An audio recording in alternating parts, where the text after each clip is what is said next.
3.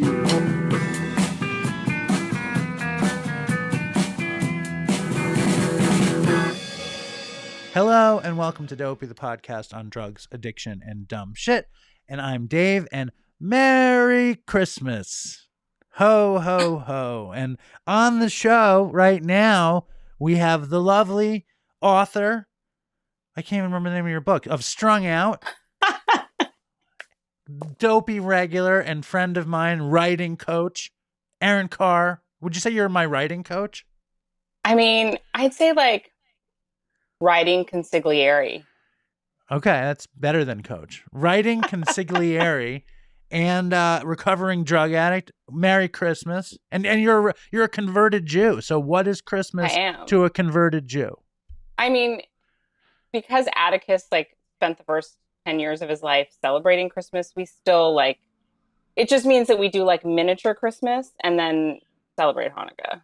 Does he resent you for being Jewish now? No, he's the one that he converted before I did. Why? He wanted to be Jewish. Why? Why does anyone want this? Why? I think he wanted a community and that feeling of the synagogue we belonged to was extremely welcoming to him when we moved to New York, and he really got sort of a foundation of community there. And I think that hold up though. But why did he want to convert? How are you in synagogue without him converting? Well, because of Seth, my husband. So we were planning on our wedding and everything, and I was looking at converting, and Atticus already I want to go to religious.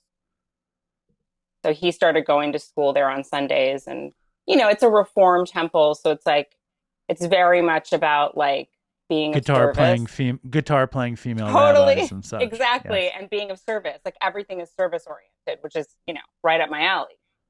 So and the thing that really sold me was that the rabbi said to me, you don't have to believe in God, you have to be willing to struggle with the question.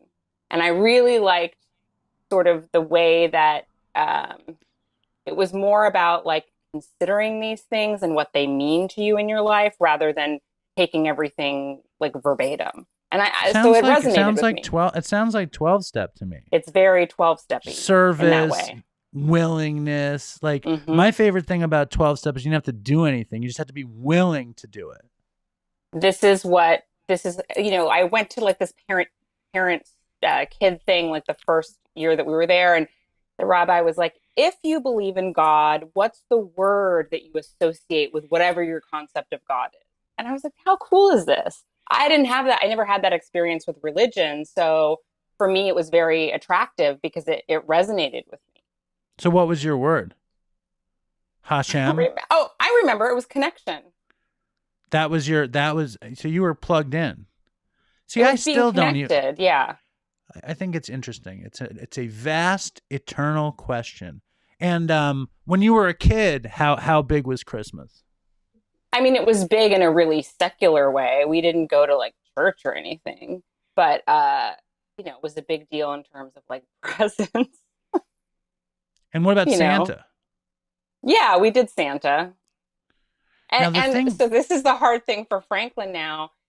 He loves Christmas, loves watching, and he knows that Seth is well, I don't celebrate Christmas. And, Seth is very grinchy about it. He just really, he does not like the whole Santa Claus thing, really doesn't like it. So he's always telling Franklin, Santa Claus isn't real, Santa Claus isn't real. And wow. I'm you can't really prove or disprove it. But, I said, yes. I said, I'm the one that puts the stuff in your stocking. But he goes to school and he's like, everyone in my class says Santa's real. You're wrong. And that's hard. And I said to Seth, I was like, he's 4. We have to allow, if he wants to have a little fantasy about it, I don't see the harm in it. I think it's okay. This morning, Nora was going to school and it was ugly sweater day in her school. And she didn't have an ugly sweater. And she said to me, which really kind of caught me off guard. She said, I really feel bad for the Jewish kids in our school. And I was like, what are you talking about? And she goes, well, I think there's, okay, just so you know how goy of a town we live in. She's like, I think there's one actual Jewish kid in the school. And then she goes, actually, I'm not sure. And I was like, Nora, why do you feel bad for them? And like, my Mm-hmm. point is that, I mean, in my school, I think Jews were the majority, Right. followed by Koreans, Mm-hmm. like, cause I went to a nerd school in Manhattan full of Jews and Koreans. Right.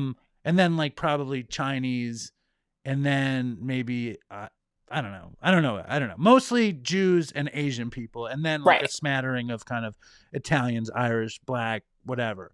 A couple Spanish kids. But Franklin is in Manhattan, right? Mm-hmm. So it's got to be bursting at the seams with Jews. So what's up with all this Santa business? There are a couple of Jews in his class, but I think that like, no, I don't know if it's our neighborhood, but I think most of the kids in that class celebrate Christmas.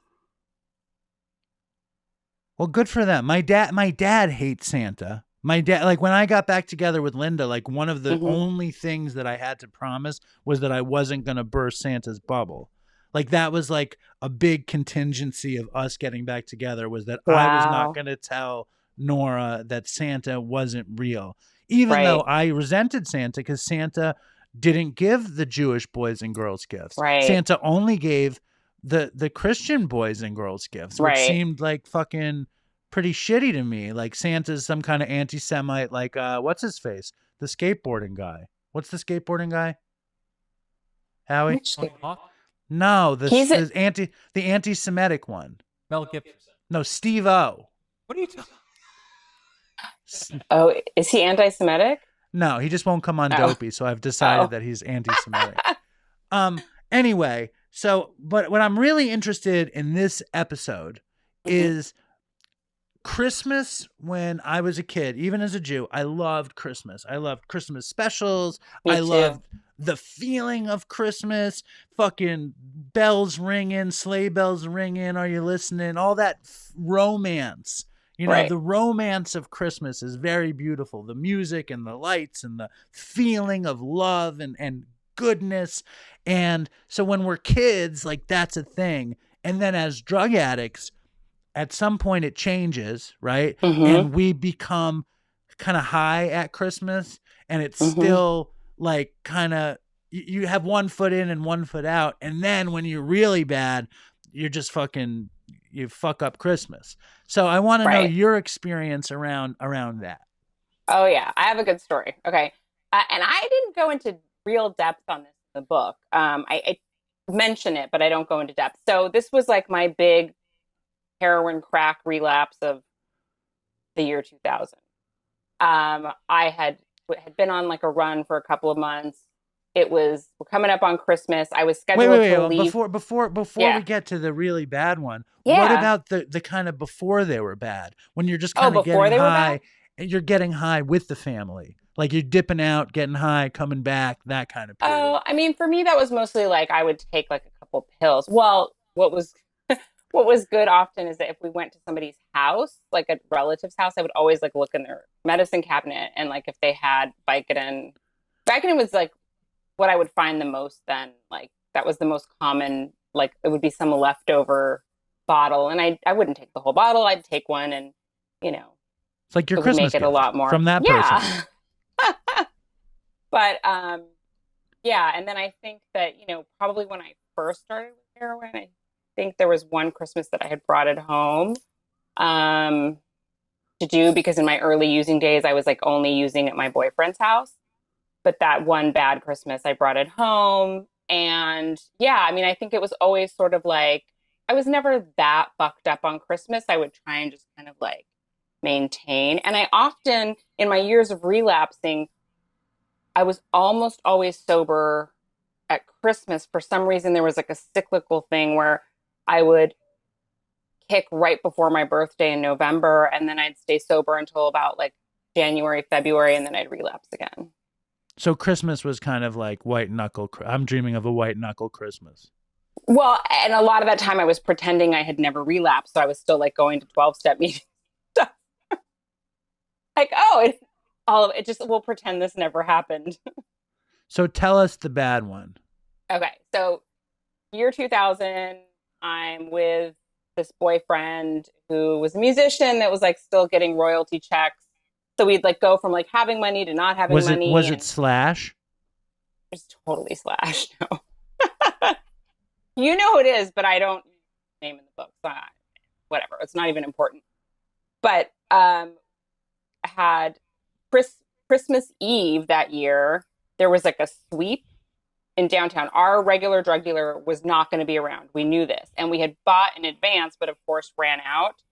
And we went to go score downtown. This is in LA, and nobody was out. Like they had busted a bunch of people, or they'd swept the neighborhood, or whatever. Went to all the usual spots. The only thing we could get was crack from our crack dealer, who we would go to his apartment to get it.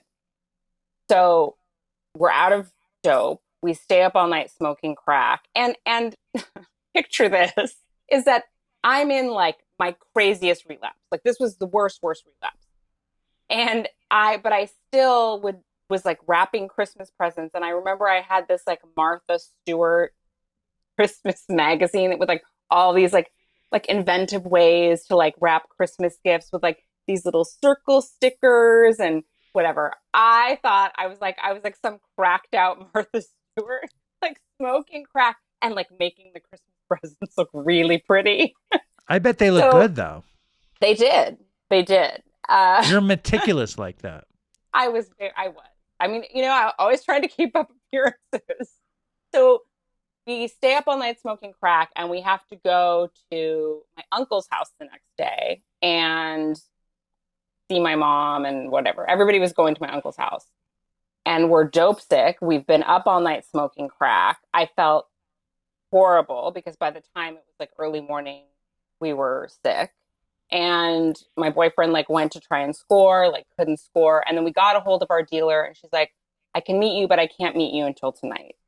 So at least there was sort of like the solace of being able to reach her at some point. But she's like, it might be late, like 10 o'clock. And I was just like dying. So we go to my uncle's house. I told everybody that I was sick, that I had like maybe I was coming down with the flu. And I went into like their like his office and like got on the couch under a blanket. I don't know what my boyfriend was doing. Maybe he didn't even, now I don't even remember, maybe he didn't even come with me on Christmas Day. He may have stayed home trying to score. Then we get back, and then our dealer's like, no, I can't meet with you tonight. So it's Christmas, the neighborhood, we go downtown, finally found. You were in withdrawal or no? Oh, full. Like now it had been almost 24 hours since I'd used. So I'm like in bad shape. And he had gotten more crack. He'd like smoke crack through like heroin withdrawal, which was not appealing to me. That was a thing though for people. That was a whole thing for people. And I could not, I would not make it, but keep going. Please keep going. We tried to do that. And then I was like, oh no, I'm just going to jump off the roof. So we go and we finally find one. There's all different sorts of characters in downtown LA. It wasn't exactly downtown, near downtown, where they would sort of like, you'd go find drugs from people. And one of them were these we called them the grandmas. They were these Mexican older ladies who had a tamale stand. Mm. Well, it was like a taco stand, and then they'd sell tamales like at the holidays. And they were out that night, but you could also buy heroin there. Their heroin was amazing. Like really, but their heroin was real shitty. It was like, but who cares? Because you can get tamales when you score, and especially if you're sick. If you're sick and you can do the dope, and then you have a tamale, I'm hungry now just thinking. I never wanted to eat when I was on dope. Oh, I wanted something sweet. I just eat. So we got well enough, and then get on a plane the next day to go to Rhode Island to see my dad with this shitty dope. I had a dealer in Rhode Island. We arrived the day after Christmas. I'm like, paging him. He's not answering. In Rhode Island. We go in Rhode Island. Hold on. Yeah. So you score the tar from the grandmas. You don't buy any tamales. You shoot the tar, and then you're like, on our way to Rhode Island, they'll have powder dope there. We smoked it because I had stopped after I had that bad overdose. I stopped using needles, and my boyfriend never used a needle. So we got enough to like keep us like sort of well enough to get to Rhode Island. So finally, like, we're desperate. We'd been there a day, and go and drive to the projects. There was like a market outside the projects where this guy would deal.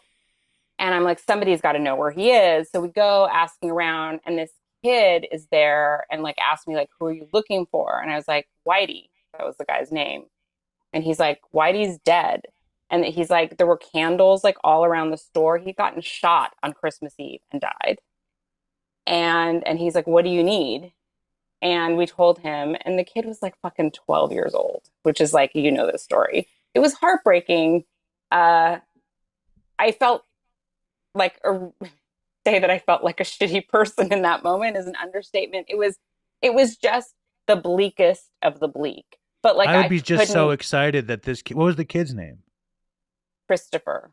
I would be so excited that Christopher could hook it up. I'd feel bad for Whitey, and I'd feel bad for probably scoring from a 12-year-old kid. But Yeah. in those moments, I mean, like, I don't know. Like, I went to a meeting this morning, and it was an all about gratitude meeting, and I'm Right. still kind of like resistant to just even the idea of gratitude here and Mm-hmm. there. Like, sometimes it's foreign to me. But when you tell me a story about withdrawal, the Mm, profound gratitude that I felt for yes. somebody who had drugs and gave them to me, like, I'm all excited that Christopher existed for you in that moment. Yeah. Oh, trust me, it like made it.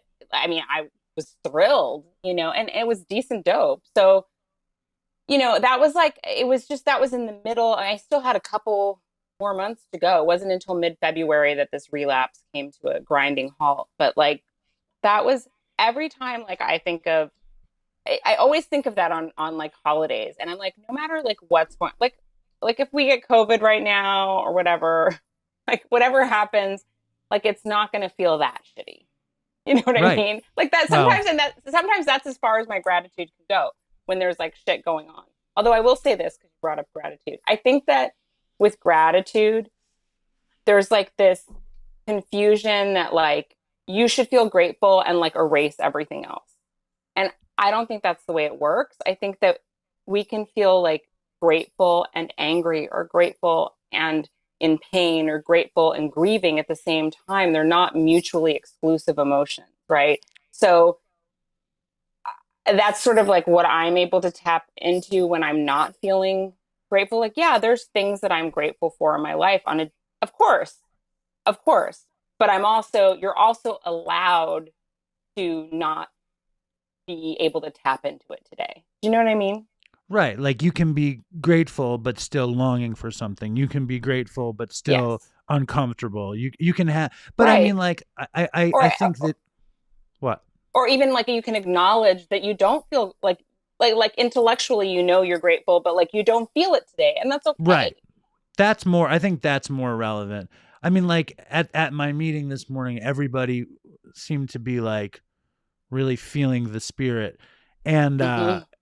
it makes me, I can be skeptical in those moments, but I mean, like, I mean, gratitude comes, you know what I mean? Like Mm-hmm. it comes back. Um, but I I'm always appreciate, grateful that I'm not dope sick. right. I mean, when I hear a story like that, it like really brings it back for me. It's Yeah. weird how I tap into that, like how I tap into that immediately, like that. The feeling of being dope sick and getting well was such a profound, crazy experience, and it also lasted for so long. Like, when I had COVID, like, I'm a little nervous about this COVID resurgence, Me and too. when I had COVID, I was fucking really, really sick. Um, and it reminded me of withdrawal, but I Yeah. knew that like I wasn't going to get dope, and dope wasn't going to get me better, and I was going to ride it out, and I kind of enjoyed it, Mm-hmm. but I appreciate your Christmas story, and I wish you a Merry Christmas. Merry Christmas. Happy Festivus. Festivus for the rest of For the us. rest of us.